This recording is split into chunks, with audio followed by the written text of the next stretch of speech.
अस्सलाम वालेकुम। DNN news के साथ मैं हूं नादरा आमिर। अब रुख करते हैं खबरों की तरफ। खबर शामिल करते हैं रावलपिंडी से। रावलपिंडी थाना एयरपोर्ट गुरेज बैरिया गुज़श्ता रोज एक डांस पार्टी जिसमें लड़कियों के साथ साथ नशे का बेदरेग इस्तेमाल किया गया।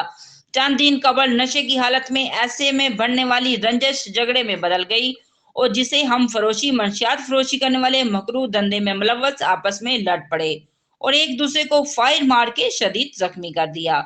जिला इंतजामिया और पुलिस की मिली भगत से बड़े पैमाने पर डांस पार्टियां जिनमें नशा और दवाइयों का इस्तेमाल, मंशियात और जिस्म फरोशी का कारोबार भी किया जाता है।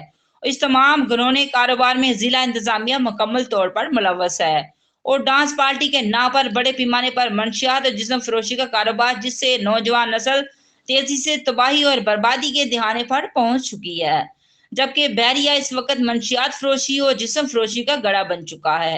रोजाना की बुनियाद पर लाखों रुपए का नजराना आला सतह पर पहुंचाया जाता है।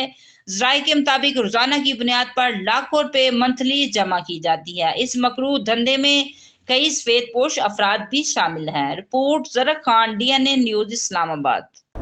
अब तक के लिए इतना ही। मजीद जानने के लिए हमारे साथ रहिएगा।